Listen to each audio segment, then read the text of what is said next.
आलसी लड़के की कहानी। एक बहुत ही भोला भाला सा आलसी लड़का था।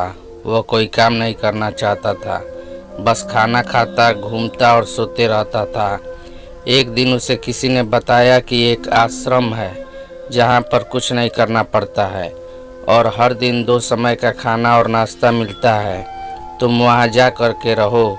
उस आलसी लड़के ने सोचा कि ये तो बहुत ही बढ़िया है और वह उस आश्रम में जाकर रहने को सोचा।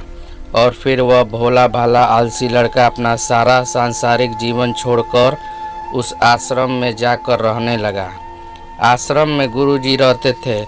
वह कुछ समय सबको प्रवचन देते हैं। वह आलसी लड़का सुनता था, बाकी समय आराम करता था और फिर भर पेट खाना खाकर सो जाता था। ऐसे ही उस लड़के का दिन गुजरता गया। एक दिन उस आश्रम में कुछ भी नहीं बना। नाश्ते के समय नाश्ता नहीं मिला। उसने सोचा नाश्ता नहीं मिला, भोजन तो मिलेगा। अब भोजन के समय भी उसे भोजन नहीं मिला। लड़का दौड़ करके गुरुजी के पास गया और उसने पूछा कि आज भोजन क्यों नहीं बना। गुरुजी ने कहा कि बेटा आज एकादशी है और जितने भी आश्रम के सदस्य हैं उनका उपवास है और तुम्हारा भी आज उपवास है, आज भोजन नहीं बनेगा। वह लड़का आलसी था और उसे भूख भी बहुत लगता था। उसने गुरुजी से बोला कि उपवास नहीं रखूंगा, मुझे भूख लगी है, मैं खाना खाऊंगा। गुरुजी ने बोला ठीक है, जाओ भंडारे में से सामान लेकर के आओ और आश्रम में नहीं बाहर ले जा कर के बना लो, लेकिन याद रखना भोजन बनाने के बाद सबसे पहला भोग भगवान को लगाना और फिर तुम प्रसाद पाना। वह लड़का बोला ठीक है और फिर अनाज लेकर नदी की ओर पहुंचा।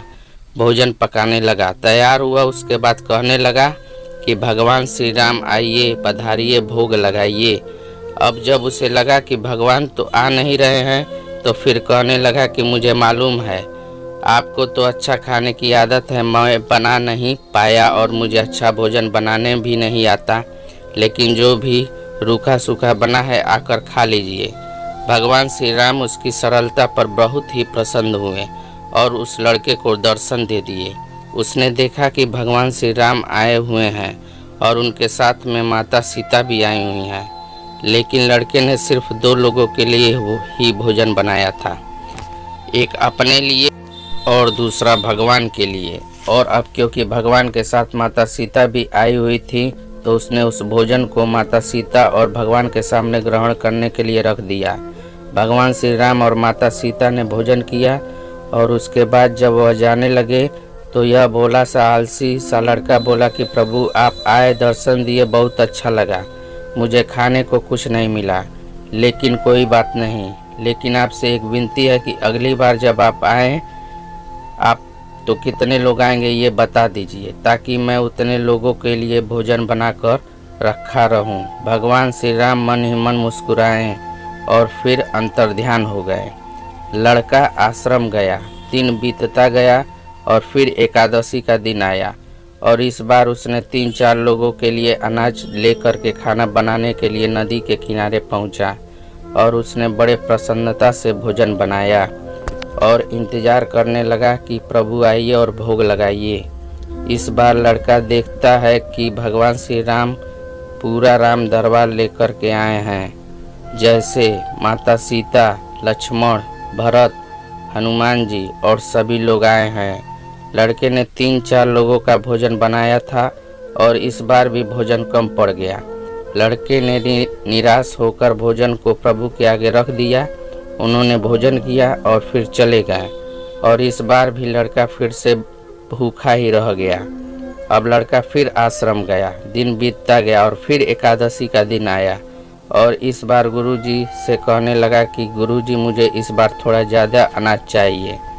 गुरुजी सोचने लगे कि यह इतना सारा अनाज का करता क्या है, कहीं इसे बेचता तो नहीं है। फिर उन्होंने कहा कि ठीक है, भूख से परेशान रहता है। लड़के ने कहा कि नहीं गुरुजी, मैं भूख से परेशान नहीं रहता हूँ, प्रभु के साथ बहुत लोग आते हैं, उनको भी तो भोजन कराना पड़ता है। गुरुजी को लगा कि लड़का पागल हो गया है, लेकिन गुरुजी ने सोचा कि चलो एक बार चल कर देखते ही कि लड़का इस अनाज का करता क्या है। वह भोला सा लड़का अनाज लेकर के नदी के किनारे पहुंचा और इस बार भोजन बनाया नहीं। उसने सोचा कि प्रभु हर बार ज़्यादा लोगों को लेकर के आते हैं, इस बार वह जितने भी आएंगे खुद बना करके भोग लगा लेंगे।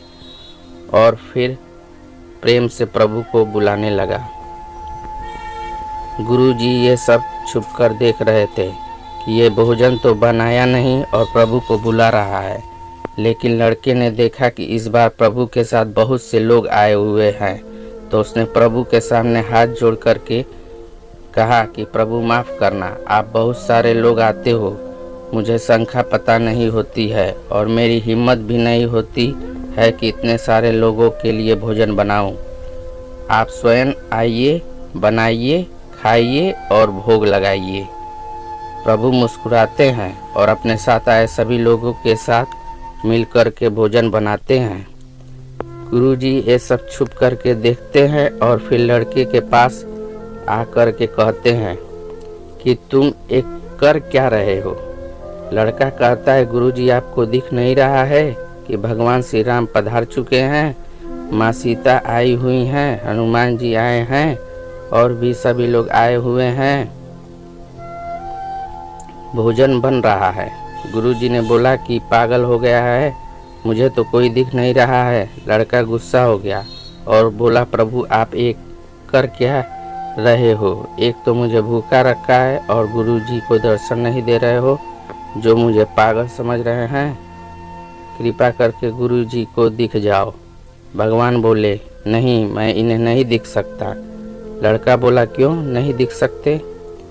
मेरे गुरुजी तो बहुत महान हैं, बहुत बड़े ज्ञानी और विज्ञाता हैं। भगवान बोले, हाँ ज्ञानी और ज्ञाता होंगे, लेकिन तुम्हारी तरह सरल नहीं है। जो सरलता तुम में है वो तुम्हारे गुरुजी में नहीं है।